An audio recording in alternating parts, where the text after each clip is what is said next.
नमस्कार। एजुकेशन के online platform YouTube channel SHBM Bapunagar पर आपका स्वागत है।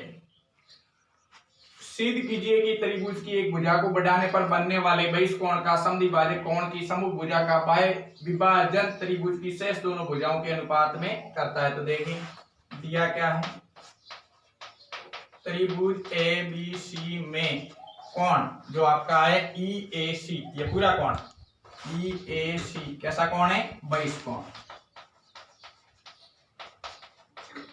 तथा AD है, AD इसका समद्विभाजक है। किसका?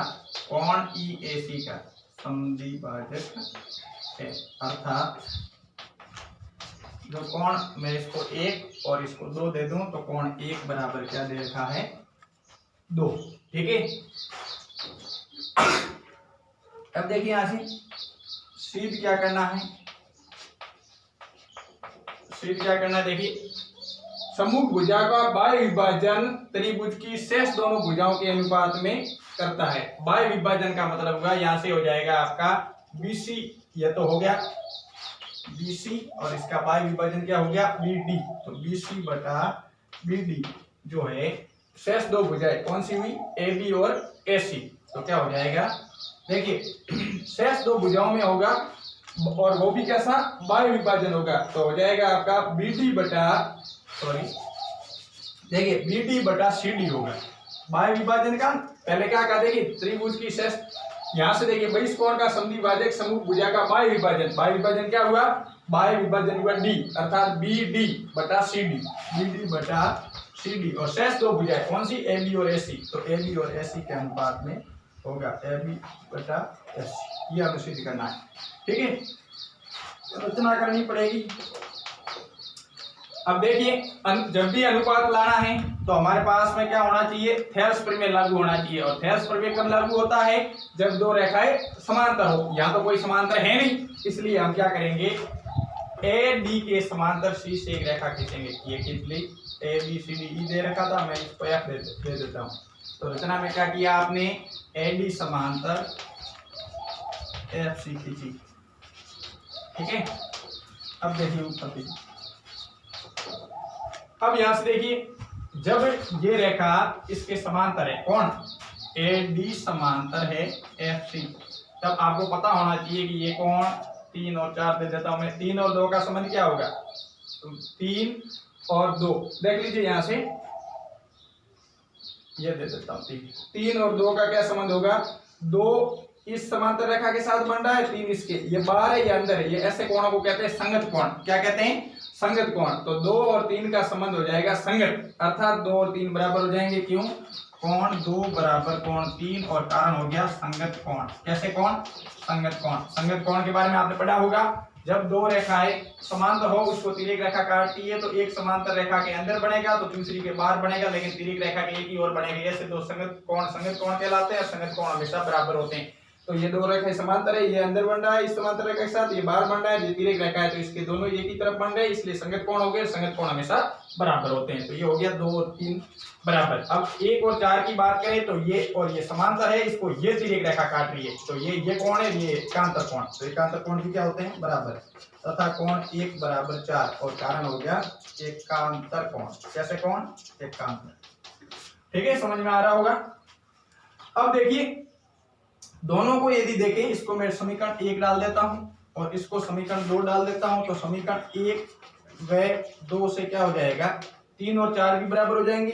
क्यों, 1 और 2 तो बराबर दे रखे हैं, 1 और 2 बराबर दे रखे हैं। आप चाहो तो एक और बार लिख सकते हो, समीकरण 3 भी लिख सकते हो। तथा दिया क्या है, दिया है कोण 1 बराबर 2, 1 बराबर 2 दिया है, समद्विभाजक है, दिया है ये, इसका समद्विभाजक है तो ये बराबर होगा। अब इसको डाल दो समीकरण नंबर 3, और तीनों एक साथ डालो, समीकरण 1, 2 व 3 से। देखिए यहां से 1 बराबर 2, 2 बराबर 3, 1 बराबर 4, मतलब 3 और 4 भी क्या हो गए, बराबर। कोण 3 बराबर 4, यानी सारे बराबर। 1 बराबर 2, 2 बराबर 3, 1 बराबर 4, तो चारों बराबर हुए कि नहीं, तब 3 और 4 बराबर हुए।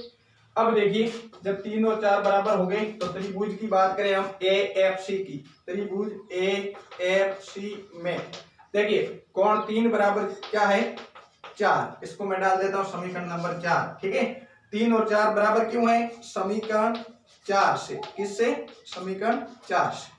जब 3 और 4 बराबर है तो आपने पढ़ा होगा कि त्रिभुज की समान भुजाओं समान कोणों की सम्मुख भुजाएं भी क्या होती है बराबर। तो AF 3 के सामने की भुजा हो जाएगी AC और 4 के सामने की AF, तो AF बराबर क्या आ जाएगा SC। ये हो गया आपके समीकरण नंबर 5। अब हमें लेना है त्रिभुज ABD। अब त्रिभुज ABD में क्या होगा देखिए, थेल्स प्रमेय से। किस प्रमेय से थेल्स, या आधारभूत आनुपातिक प्रमेय भी कह सकते हो क्योंकि ये और ये समांतर है। तो लिखेंगे मैं थेल्स प्रमेय से, थेल्स या आधारभूत प्रमेय जो भी लिखो, थेल्स प्रमेय से। थेल्स प्रमेय से क्या हो जाएगा, थेल्स प्रमेय क्या कहता है, जब दो रेखाएं समांतर हो किसी त्रिभुज में तो जो समांतर रेखा है वो जिस बिंदुओं पर कट रही है वो समान अनुपात में बांटती है। तो ये और दोनों समांतर है तो इनका अनुपात क्या हो जाएगा समांतर, अर्थात हो जाएगा क्या, यहां से हो जाएगा AB बटा FA या AF, AB बटा AF और इधर हो जाएगा BD बटा CD। समझ में आ रहा होगा, ये त्रिभुज ले रहा हूं पूरा।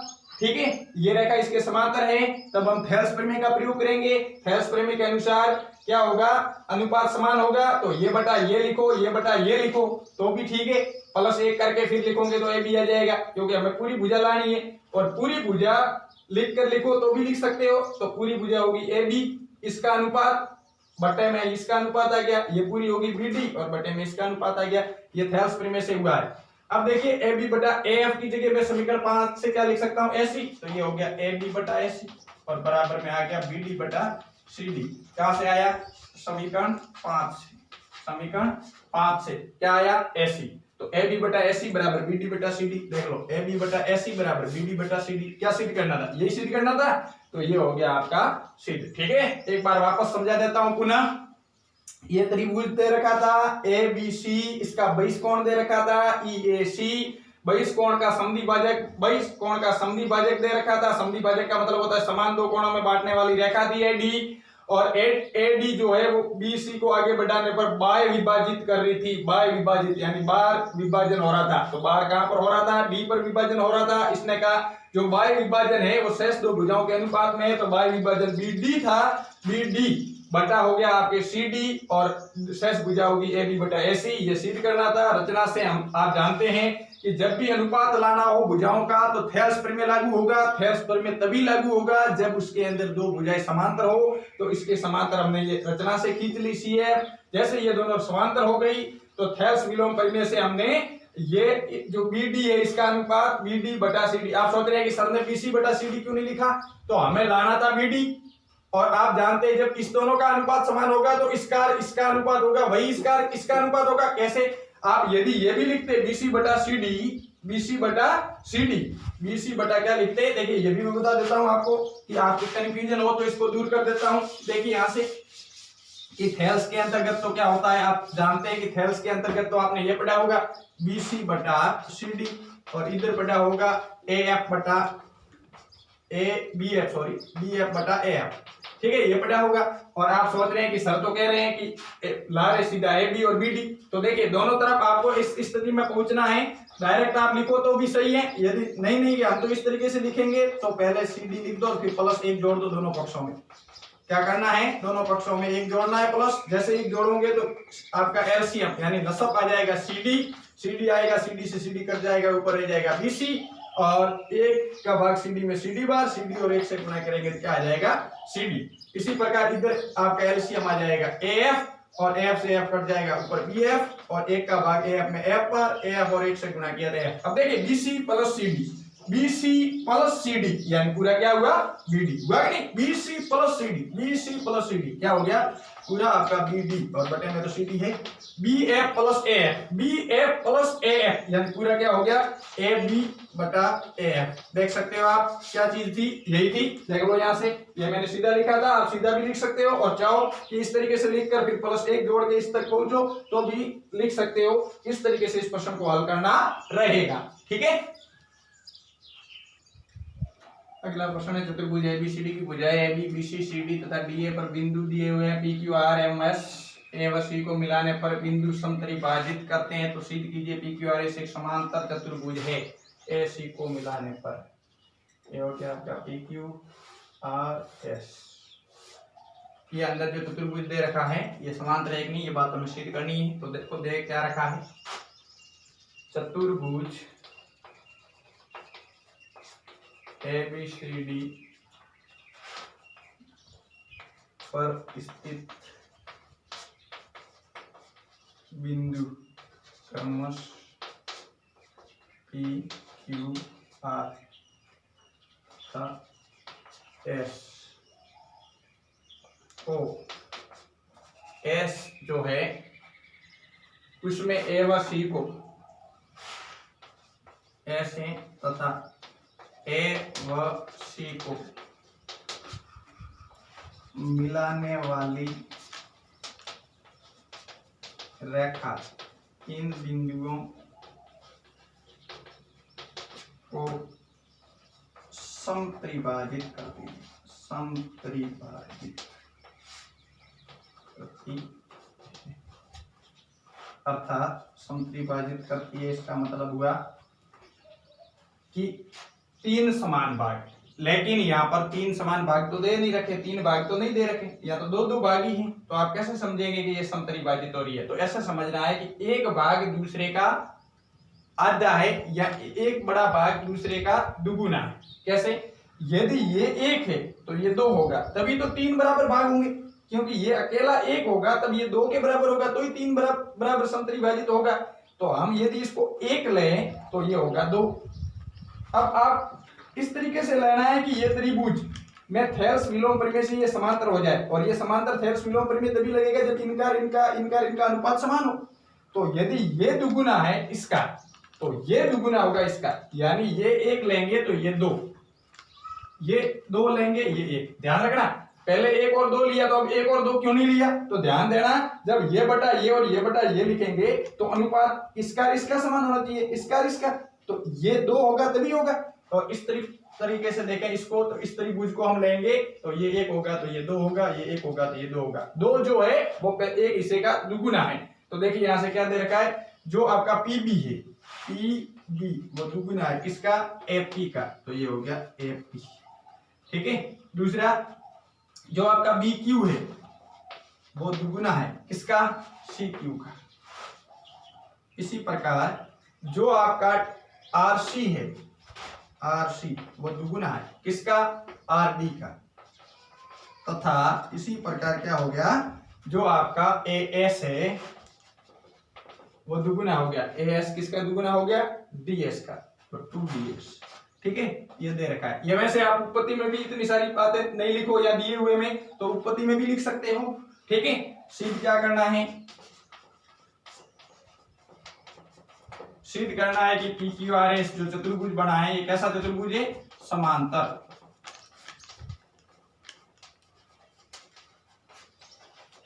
A व C को मिलाया, ये आपकी रचना होगी। देखिए यहां लिख देता हूं मैं, रचना क्या होगी?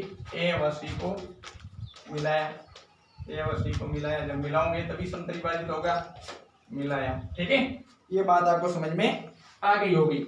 ये सारी चीजें मैं जो बता रहा हूं ये आप दिए हुए में न लिखकर सीधा जहां हल करेंगे उत्पत्ति में वहां भी लिख सकते हो, और यहां लिख दिया तो भी अच्छी बात है। ठीक है, अब मिटा देता हूं मैं इस चीज को। देखिए यहां से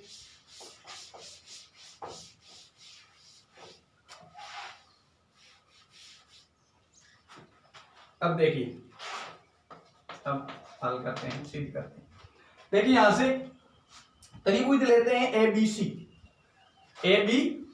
तो देखिए क्या दे रखा है? PB बराबर PB बराबर 2AP। ठीक है, और BQ बराबर 2CQ। ठीक है, और RC बराबर 2RD तथा AS बराबर 2SD। ये आपका पूरा एक साथ इसको समीकरण एक डाल देता हूं, आप अलग अलग भी डाल सकते हैं। ठीक है, अलग अलग भी डाल सकते हैं। अब देखिए यहां से, अब देखिए, अब आप त्रिभुज लीजिए। त्रिभुज कौन सा? A B C. त्रिभुज ए बी सी में कौन से परिमेय से? थेल्स। अब देखिए एबीसी में थेल्स परिमेय लगाएंगे, उससे पहले आपको यह भी पता करना होगा, थेल्स विलोम परिमेय लगाएंगे उससे पहले यह भी पता करना होगा कि इनका अनुपात समान है या नहीं। तो सीधा ही लिख देता हूं मैं, त्रिभुज एबीसी में क्या हो जाएगा? देखिए यहां से बीपी एपी बटा बीपी बराबर एपी बटा पीबी की जगह आप समीकरण 1 से क्या लिख सकते हो? 2AP। ये 2AP हो गया, तो बराबर में क्या आ गया? 1/2। एपी से एपी कट गया एक बार और नीचे रहा 2, तो 1:2 आया। तथा जो दूसरा है आपका बी CQ बटा BQ, CQ बटा BQ, CQ की जगह CQ और BQ की जगह भी 2CQ। कैसे? देख लो ये, ठीक है, ये भी समीकरण 1 से, तो यहां से हो गया, ये भी कट गया 1/2 और कारण लिख दोगे समीकरण 1 से, ठीक है। अर्थात क्या हुआ? इस दोनों, इसका अनुपात क्या आया? 1/2 और इसका अनुपात भी क्या आया? 1/2। तो क्या हो गया? एपी बटा बीपी का अनुपात 1/2 और CQ बटा BQ का भी अनुपात 1/2, यानी दोनों का बराबर आ गया। अर्थात अब लिखेंगे थेल्स विलोम परिमेय से। थेल्स विलोम परिमेय से क्या होगा? जब अनुपात भुजाओं का समान है, भुजाओं को जो प्रतिच्छेद कर रहा है उनका अनुपात समान है, तो रेखा क्या होगी? समांतर। तो PQ क्या हो गई? PQ समांतर होगी किसके? SC की। यह हो गया आपके समीकरण नंबर 2।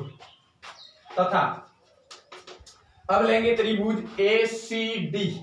त्रिभुज ACD में भी इसी प्रकार हम पता कर लेते हैं कि अनुपात समान है कि नहीं। तो dr बटा RC, dr बटा RC, dr की जगह dr और RC की जगह 2dr। कहां से? देखिए यहां से dr और rd एक ही बात है, RC बराबर 2rd, ठीक है, हुआ कि नहीं? rd है ये dr से dr कट गया, अनुपात क्या आ गया? 1/2। तथा दूसरा जो आपका है ds बटा ds को या SD को SD बटा AS, SD बटा AS, तो SD की जगह SD और 2SD हो जाएगा AS की जगह, ये SD से SD कटा क्या आया? 1/2। अनुपात देख सकते हैं समान आया, अर्थात इसका अनुपात समान आया। dr बटा RC का अनुपात है वो SD बटा AS के अनुपात के बराबर आया। कितना? 1/2। ये भी कहां से हुआ? समीकरण 1 से, ठीक है। अब देखिए यहां से अनुपात समान है, अतः क्या हो जाएगा? थेल्स विलोम परिमेय से, थेल्स विलोम परिमेय से क्या हो जाएगा? आपकी जो रेखा है SR वो किसके समांतर हो जाएगी? RC, सॉरी SC के। किसके? SR किसके समांतर हो जाएगी? SC के। ये हो गया AC आपका समीकरण नंबर 3। अब यहां से देखिए समीकरण 2 व 3 से देखिए, आप 2 व 3 को देखिए ध्यानपूर्वक। 2 में कौन था? PQ समांतर AC था। 3 में कौन है? SR समांतर AC है। तो समीकरण 2 व 3 में दोनों ही भुजाएं AC के समांतर है, तो समीकरण 2 व 3 से, समीकरण 2 व 3 से क्या हो जाएगा? PQ किसके समांतर हो जाएगा? SR के। PQ समांतर SR। ये कैसे हुआ? देखिए दोनों ही कौन कौन सी भुजा? PQ और SR दोनों ही AC के समांतर। जब दोनों ही भुजा किसी एक भुजा के समांतर हो तो हमेशा दोनों सभी भुजाएं भी वो उसकी समांतर होगी, यानी ये दोनों इसके समांतर है तो ये दोनों भी आपस में समांतर होगी, तभी इसी के समांतर है, ठीक है। ये हो गया आपके समीकरण नंबर 4। इसी प्रकार कैसे? जैसे हमने इसको समांतर इसलिए किया, इसी प्रकार इसको समांतर इसलिए किया, फिर इस दोनों को समांतर किया।